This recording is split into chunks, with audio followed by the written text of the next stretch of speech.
Today on Locked On Canadiens, player review season continues with Kaiden Guhle, Chris Wideman, and Michael Pezzetta. Which of these will not be back next season? That's all coming up on Locked On Canadiens. Locked On Canadiens, your daily podcast on the Montreal Canadiens. Part of the Locked On Podcast Network, your team every day.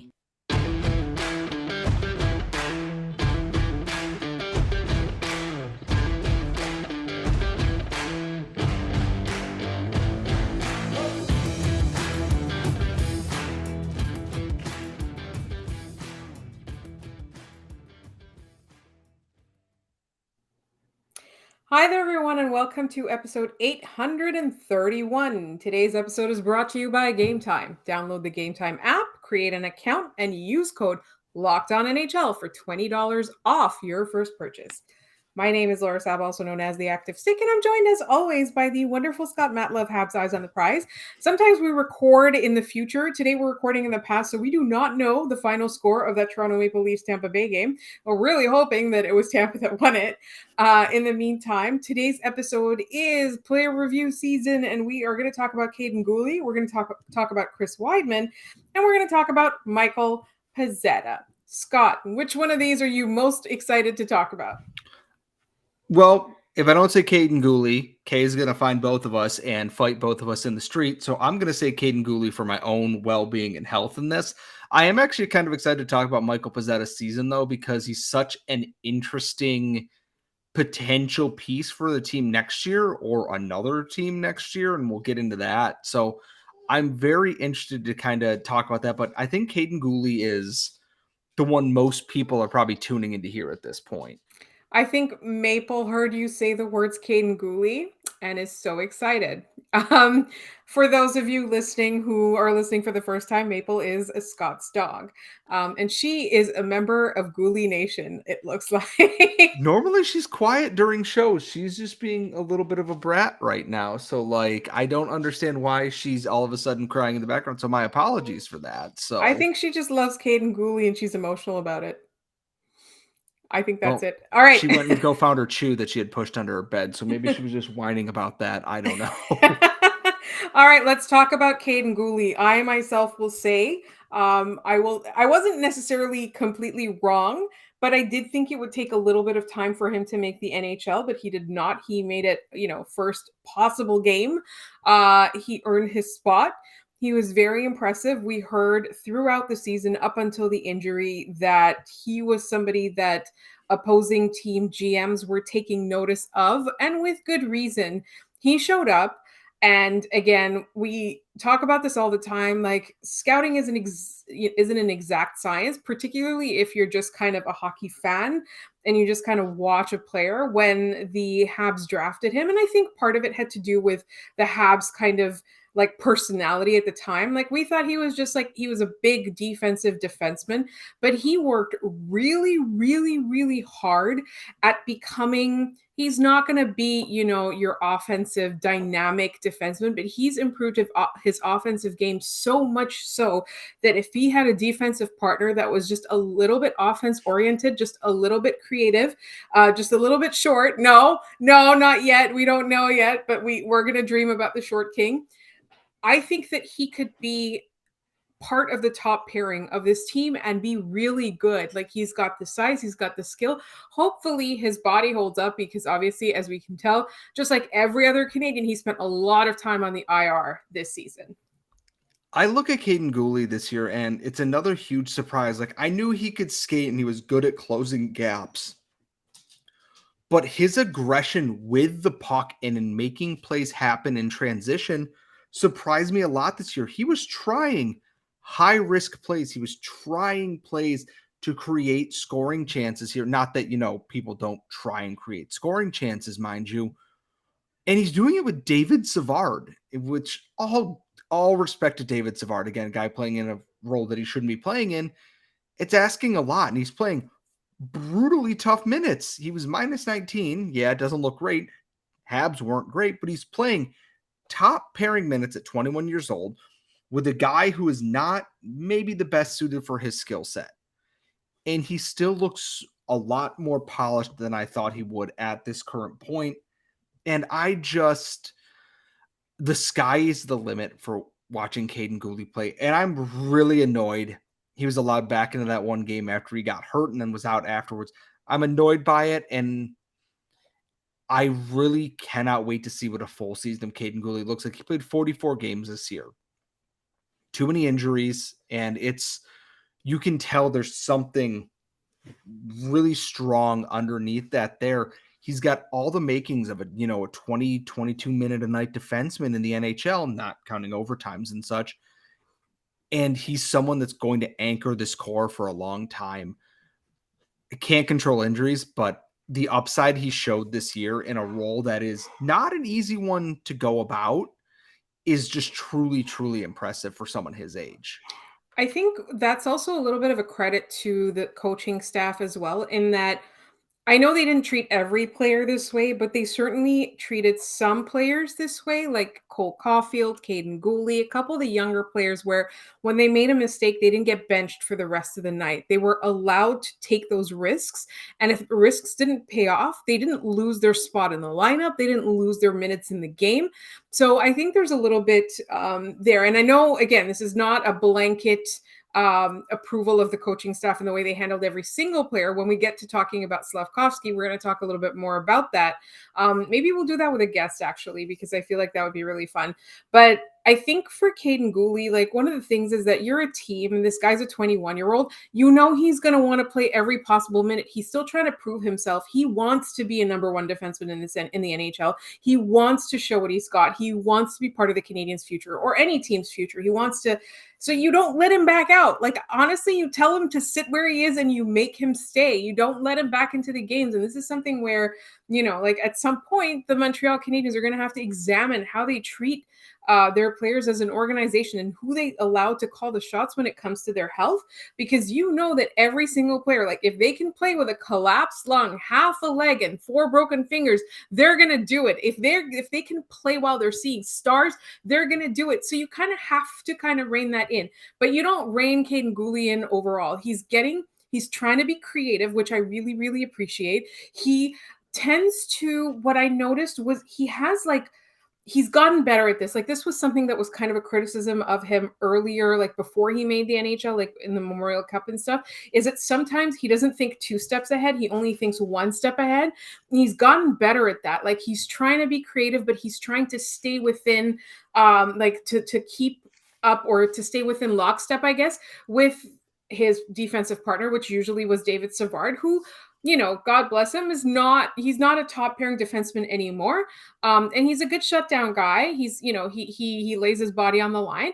But I think that, like, with somebody that's got a little bit more creativity, a little bit more smarts, like Kaiden Guhle can sort of, I feel like he's got the ability to read that person's, like, everything, like read that person's timing, the pacing, and see those steps ahead with them and create good opportunities. Like, whether it's taking the puck out of the zone, whether it's starting the rush, whether it's like, whatever it is, like, I have a lot of faith that Kaiden Guhle can adjust his game that way. Am I projecting too much on this 121-year-old?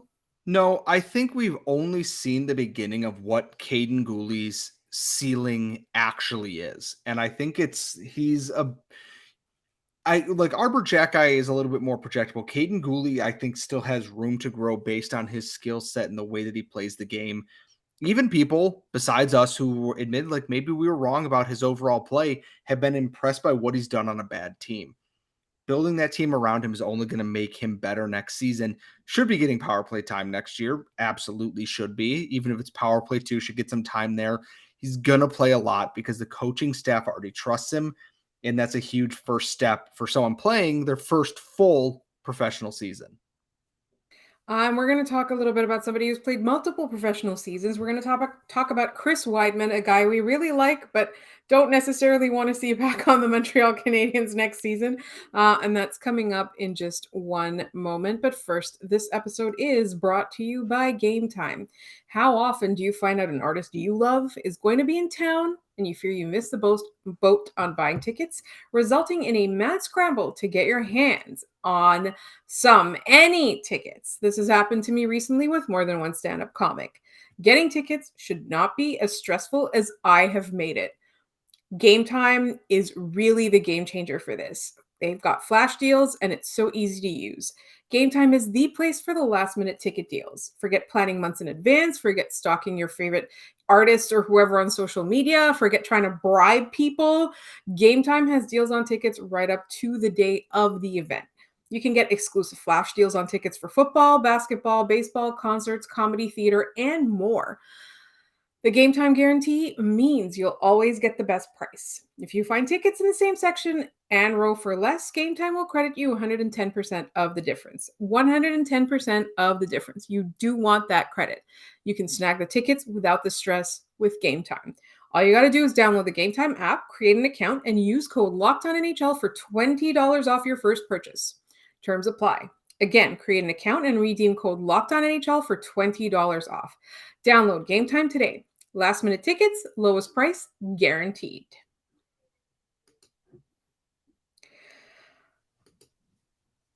All right.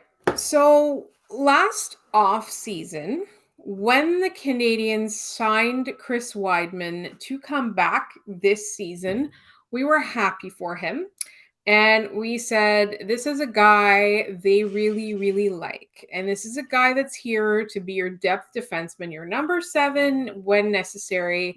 The younger players like having him around. He has like a little bit of mentorship and leadership going on. And then this season on the ice, he did not prove that to be a very wise decision. And I have to say, I really like Chris Wideman as a person. And so it pains me to say that we don't necessarily want to see him on the Habs next season. So here's the thing with Chris Wideman is last year he surprised me. He had 27 points playing mainly a 5-6 role last year. Okay, that's damn good production for a 5-6 defenseman. That's great. Yeah, some of it's power play time. This year, none of that. Nothing. Wideman was deer in headlights out there. Only played 46 games, some due to injury, some due to just not getting in the lineup because they had other bodies. Guys like Justin Barron took his spot. He only had 6 assists on the year. No goals, 6 assists. And I get it, like he doesn't play regularly and everything. It's such a regression from where he was at last year. I thought he was going to get sent to the Rocket at some point this season, honestly. If it wasn't for all the injuries, I assume he probably would have been too. Because he just didn't play well this season. And the biggest issue for me out of all of this, played 46 games. He has 81 penalty minutes. He's averaging a minor penalty in almost every single game he plays. And he takes just brain dead, pointless penalties on a team that had trouble killing penalties. Do you see where I'm going with this math here? We talked about this with Arbor Jack Guy. I am pro standing up for your teammates. I am not pro, hey, they blew the whistle, the scrum is kind of dissipated, and then you turn around and you hack a dude in the back of the legs, or you give him a cross check, or you just re-engage with him and then get hit for roughing. You're 33 years old, man. It's up here. Think things through before you do them because you're taking selfish, stupid penalties. And it's disappointing because I think Wideman as a 5-6 is perfectly fine. But when his head's elsewhere in the game and not in it, it shows just bad decisions. Everything is not the way that it needs to be for him. And I think last year, with the way last season went, he probably played himself off the team. He's at best their 7th defenseman right now. And he'll be lucky if he doesn't get sent to the Rocket on waivers at the end of the next preseason, or if he gets traded or something to a team that maybe needs a regular 5-6 there. He's one of the few players this year that look at their season and go, you could have been so much more. And this is where we're at. I'm not asking for like 35 points and playing 20 minutes a night, but an odd goal and some playmaking would have been nice because that's what his game is. He's usually a pretty good distributor of the puck, and just I didn't see any of that. Just poor decision making in all three zones from him this season. I am honestly, for me, I think like I wanted him to do well. Like you willed it and you tried so hard. And I wonder if he just got too into his own head. I don't know. Like, I don't necessarily think that he's like, a stupid player, like, or anything like that. But I honestly, I wanted so much better from him, and I think that there are limitations to his skill. Like, I think that trying to, like there was only so much the Canadians were going to get out of him, but I think that he even fell short of that this season. Like that's the issue that I'm having is that he fell short of even low expectations.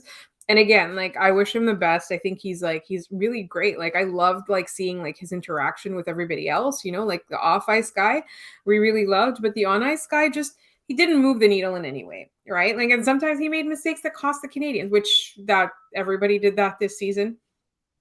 So it's not, like you can't hold that too far against him. But we are going to talk about somebody else that is kind of not necessarily a huge question mark. We know what he brings. And he had an interesting season.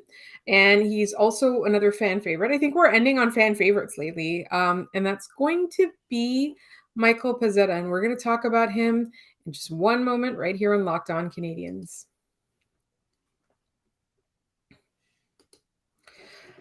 Before we get into Michael Pezzetta, please remember that this Friday mailbag is a prospect mailbag. So if you have any questions about a prospect in the Canadian system or somebody that is coming up that is eligible to be drafted in the upcoming NHL draft, please send us your questions. You can send them to us at lockedoncanadians@gmail.com. You can also leave them in the YouTube comments. If you put prospect mailbag question at the beginning of your comment, we'll add it to that episode. You can also tweet them at LO_Canadians or to Scott Matla directly at Scott Matla. Or to me at the Active Stick. So don't forget your prospect mailbag questions. We want them before Thursday afternoon Eastern time. All right.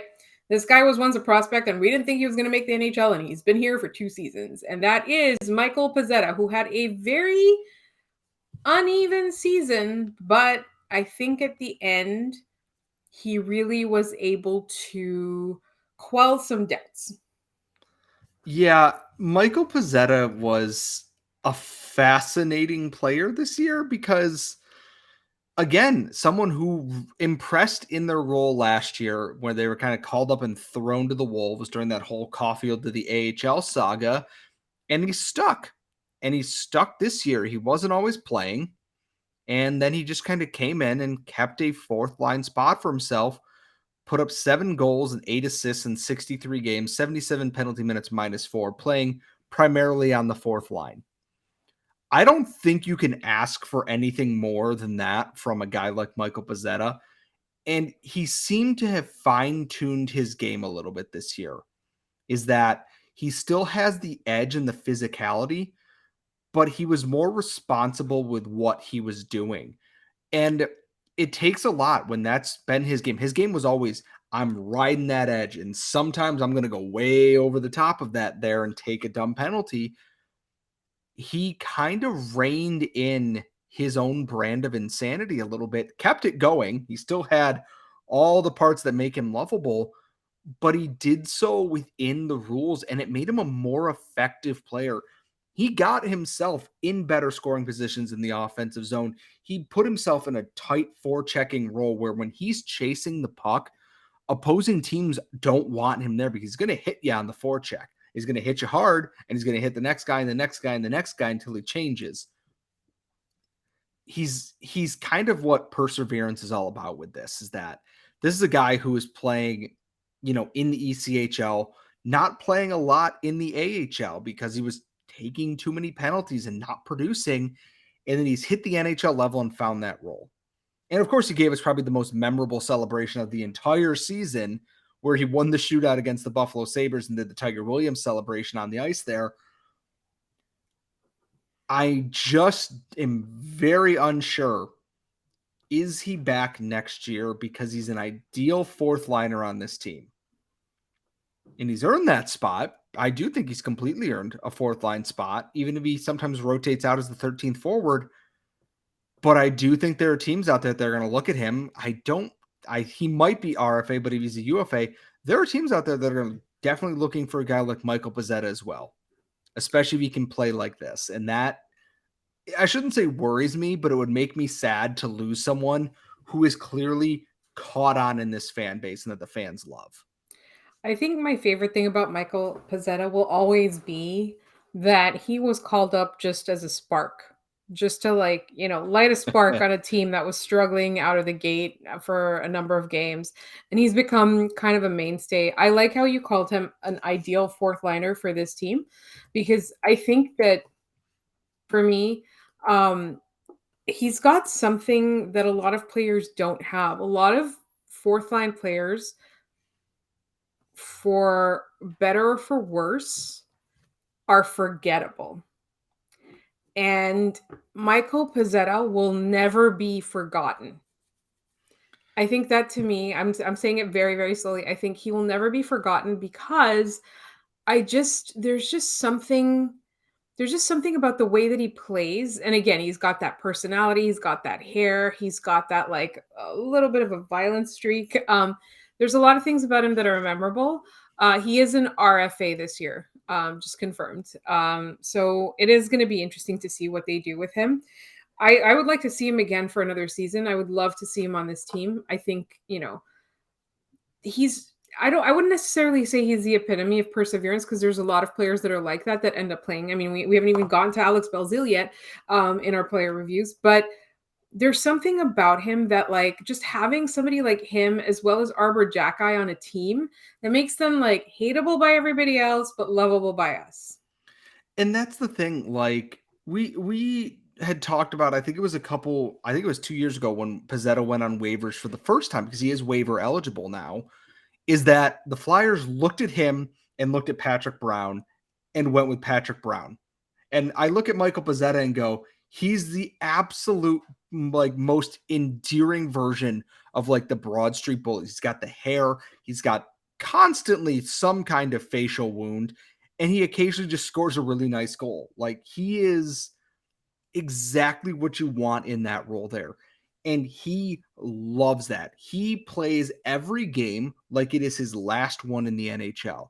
And that, to me, is someone who you want to keep on this team, because he has that mindset and that energy level you want from a team where things are not going to go your way. He will go out there. He will stand up for his teammates. He will stand up for himself if he has to.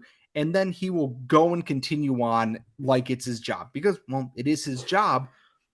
He is someone that I am very much finding myself cheering for. And I would cheer for him if he went to another team too, short of it being Bruins, Toronto, Ottawa, maybe the Oilers. But like, there's a team out there that's going to look at Michael Pezzetta, who has arbitration rights this year, who might go, we will give you something for this player because we want this kind of player in the lineup. And I'm hoping it's a team I, don't hate, which would be nice. He reinvented what he is. He went from being just a guy who punches people, and you had some ceiling in juniors and then kind of lost that at the professional level. He has reinvented himself as a more modern fourth line checking forward. He's not a defensive whiz like a Blake Coleman, but he's good at what he does on this Canadiens team without taking up the ice time from somebody else who may be deserving that. He's perfect for the role that he plays. Nothing more, nothing less. And so let's give the grades for the players. Again, injuries are not to be helped. So outside of the injuries, like for the games that they did play, what grade would you give Kaiden Guhle? I'm going to give him an A- on the season. I think for a kid who got thrown into the deep end, you have to be happy with what you saw there. In the 44 games he played, I saw the trappings of someone who's going to play a lot of minutes for a lot of years for this Canadiens team. I love it. I absolutely agree. What about Chris Wideman? Chris Wideman gets a D, because we're not giving Fs on this show because this team was so injured beyond belief and the expectations were already low before that. But in terms of everything. No F's in the chat. No F's in chat. He wasn't close to being what we had hoped Chris Wideman would be this year. And then finally, Michael Pezzetta. I'll give him a B minus. I think Yeah. You know what? A B. I'll give him a flat B for the role that he plays on this team. 15 points on the fourth line, playing penalty kill, and just doing whatever he can to try and spark a team on a given night. Commendable effort across the board. Right. And if you count like his rough start to the season and how often he was held out of games, like he was scratched, like I think the like progression that he made, like it takes it for me from a B minus to a B for sure. All right, so you guys give us your grades. We're going to post polls on both the YouTube and the Twitter as soon as I figure out how to do it. And then, you guys will be able to give your grades and your reasoning. In the meantime, if you have any questions about prospects in the Habs system or that are eligible to be drafted soon, please remember to send them to us at lockedoncanadiens@gmail.com, or you can leave them in the YouTube comments if you put prospect mailbag question at the beginning of your comments, so we'll know to add it to that episode. You can also find us and tweet us at LO_Canadiens. You can find Scott on Twitter at ScottMatley, at The Active Stick. Thank you so much for listening, and we will talk to you tomorrow.